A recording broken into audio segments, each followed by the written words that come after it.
Do you feel like the real estate market has ghosted you? Well, over the past few years, we've witnessed quite a roller coaster when it came to national home prices and interest rates rising, making the dream of home ownership nearly unreachable for many.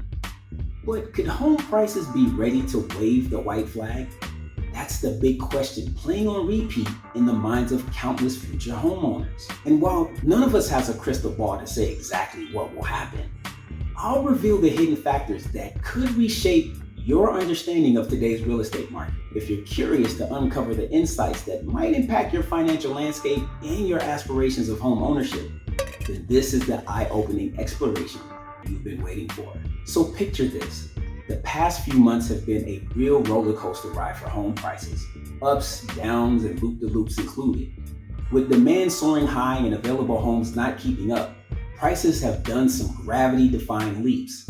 It's like sellers holding the spotlight while bidding wars take center stage. But hey, you know the saying, what goes up must eventually come down. And guess what? In some corners, that's exactly what's starting to unfold. Sure, prices are still on the rise, but the turbo boost is easing up a bit. Why is this happening?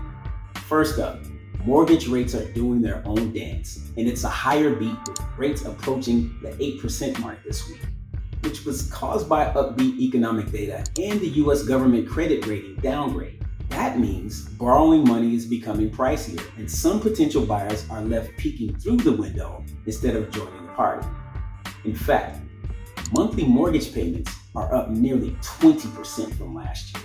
Then there's the Fed's battle against inflation. And although inflation is significantly lower than last summer's historic 40-year peak of 9.1%, it still remains at a level that is still higher than the Federal Reserve's target of 2%. Now, hold on to your hats for some added spice.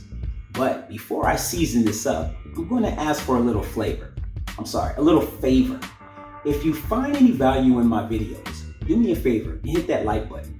It just lets YouTube know that people like you are enjoying this type of content. And since you're already there, hit that subscribe button too. Support the channel so the algorithm pushes it out to other people just like you to enjoy.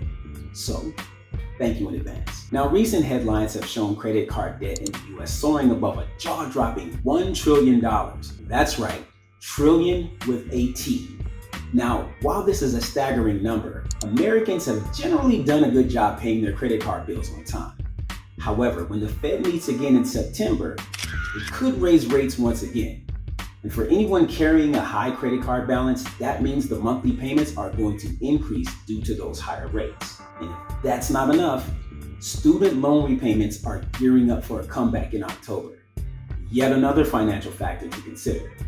Coincidentally, over half of student loan borrowers racked up credit card debt during the payment pause. All of this will undoubtedly add stress on millions of people and could potentially make it a tad trickier for potential buyers to juggle home expenses alongside skyrocketing credit card debt. It's like adding an extra weight to the financial scales. Pressed between regular household expenses and having to repay back all this debt, this will impact how much aspiring homeowners can comfortably put toward their dream home. You might wonder, how do all these curveballs fit into the home buying scene? Well, there's a silver lining. Even with all these financial twists, the real estate landscape is still a colorful tapestry. While some places in the country are cooling off, others are still riding the wave of price growth.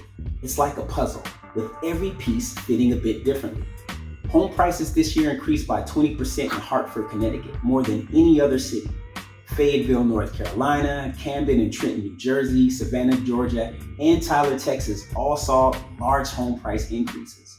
Meanwhile, places like San Francisco, California, Bellevue, Washington, and Leander, Texas all saw price declines. Keep in mind that all real estate is local, so what's happening in other parts of the country or even in your same state may not be indicative of what's happening in your specific city. Where I am in Southern California, we have a very tight supply of inventory. With so much demand, it's keeping prices elevated. Why? Because there simply just aren't enough houses for the amount of buyers out there, and for properties that are priced correctly, it's causing competition, which is leading to people offering more than what the homes are listed for. You would think that higher mortgage rates would have pushed so many people out that it would cause prices to decrease faster. But in fact, home prices climbed 2.6% amid declining demand and inventory. So here's what I need you to be careful with. The narrative is that home prices are starting to depreciate and that there's an impending housing recession on the way. However, housing prices are not depreciating, but rather decelerating, meaning they aren't rising as fast as they were during the unicorn years of 2020 and 2021. In fact, analysts predict that home prices won't fall this year.